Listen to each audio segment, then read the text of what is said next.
Some years ago I woke up to find nothing was the same. The same lion and the tiger stuck inside the same cage. When you're looking down, down into the abyss, it can look right back at you. When you're looking down, down into the abyss, it can look right back at you.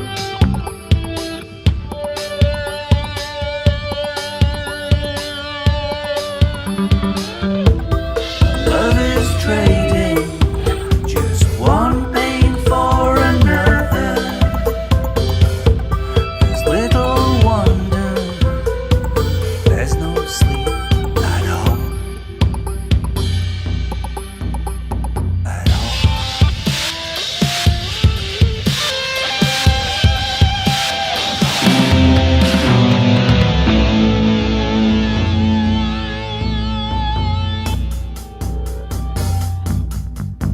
And I know what you are thinking, that those cynical cannot explain.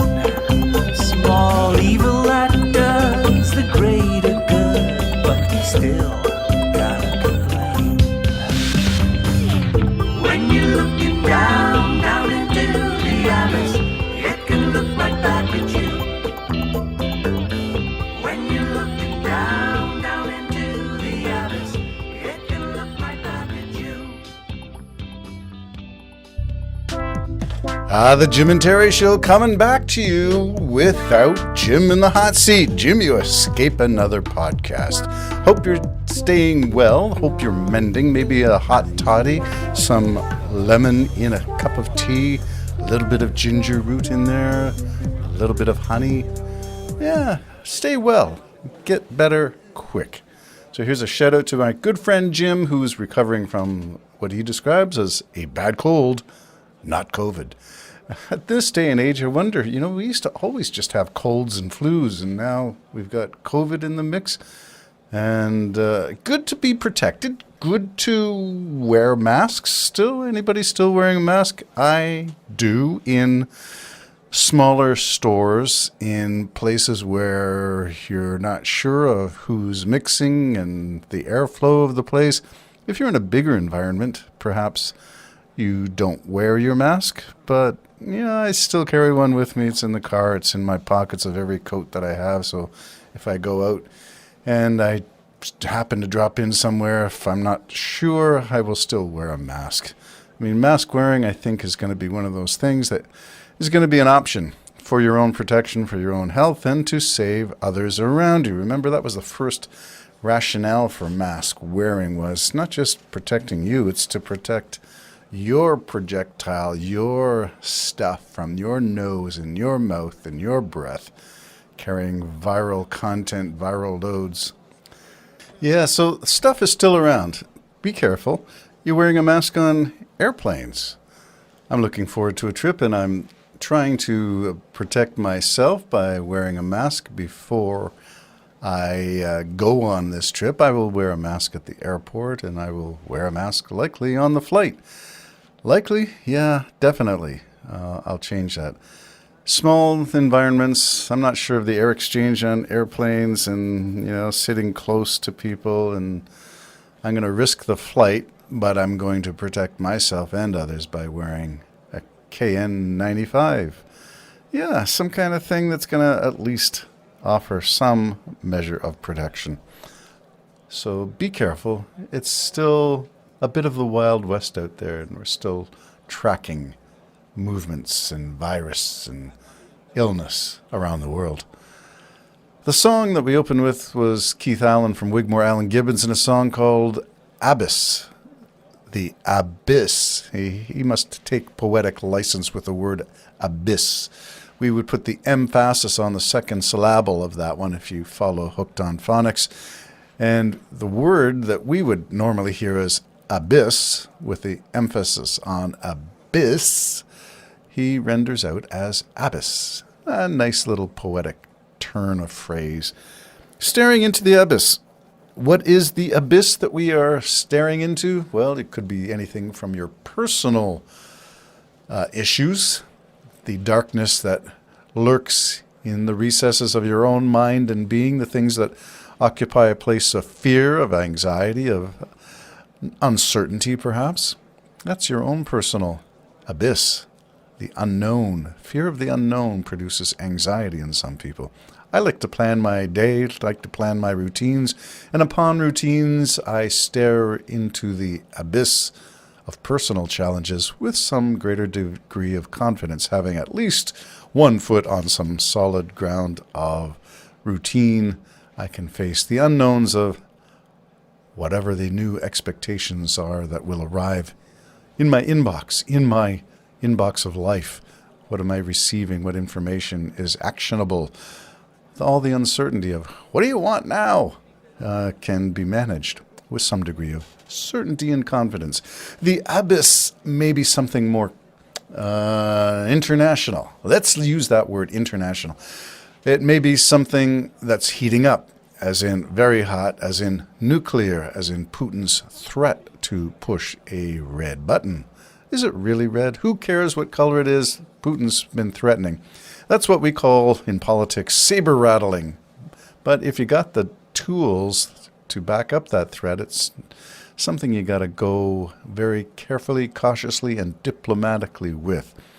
Is there room for diplomacy as you stare down into the international abyss of nuclear war? Well, that's pretty dicey stuff. Never before happened. Yes, there were nuclear weapons used in World War II, but nuclear war, as in both sides lobbying stuff, like kids in a playground with mud?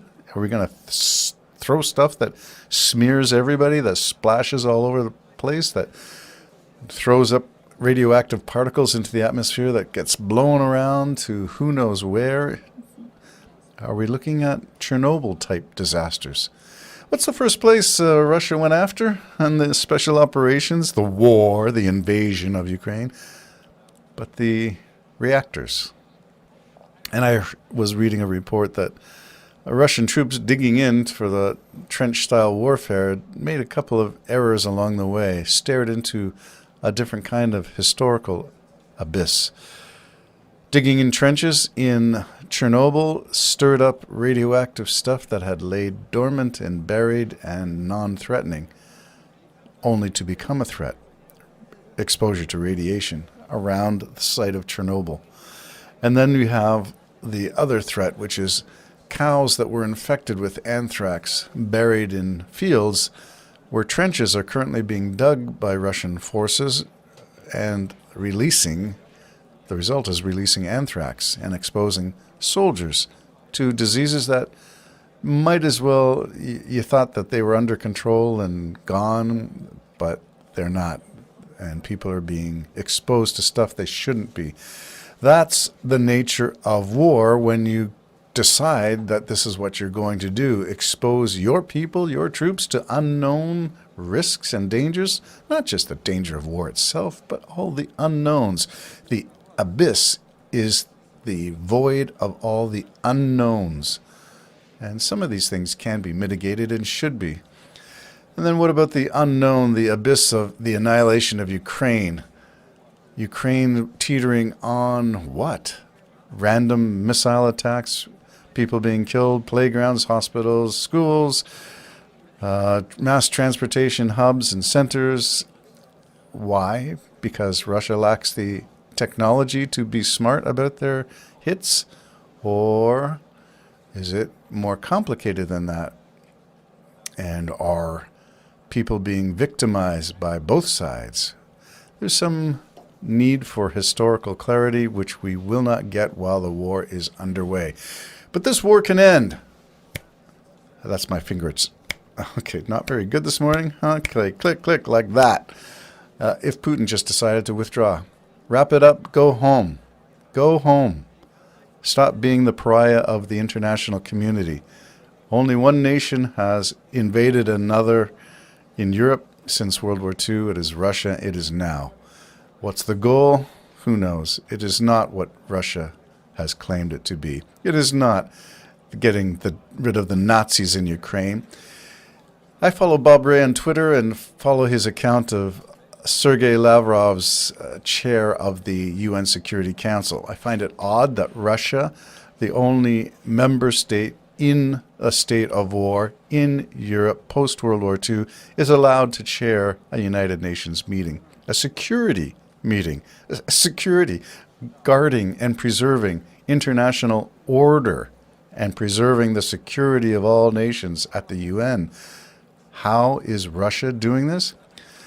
I've heard Bob Ray on Twitter say things like, as long as he, like Trump, is breathing, he is lying. If there is a breath, there is a lie. And reading Lavrov's comments and interpretations on life from Russia's point of view, it is the upside down. It is a bizarro world. It is the opposite. In fact, you'd almost say that there's a large correlation between what Russia is saying and what maybe Tucker Carlson is saying. Tucker Carlson being pro-Putin, Trump being pro-Putin, the RNC being pro-Russia, the GOP being pro-Russia. If all these things add up to something, well, I'm not ready to quite paint everybody with the same brush, but I'm inclined to see it that way. If the words line up, if what you see on Tucker Carlson, if what you see on Fox aligns with what you see from foreign policy spokespeople from Russia, then that's what it is. It's the collusion. Collusion. Russia hoax? I don't think so. I think we're going to find out just how deep that swamp that Trump created is, was, and continues to be. The abyss of life is not just a personal fear and anxiety over the unknown. It is international disorder and chaos. And we don't want to descend into that abyss at all. Rein it in, bring it under control. How? With order, with measured responses, with diplomacy. And here's a shout out to Sudan and their chaos. Bring order into the chaos. That's the only way to overcome some of this. Stare into the abyss, because it's staring back at us. Words from Wigmore Allen Gibbons, and it will be available on SoundCloud, coming soon to a page on SoundCloud under my name. Take care now, stare into the abyss, and be confident you can overcome.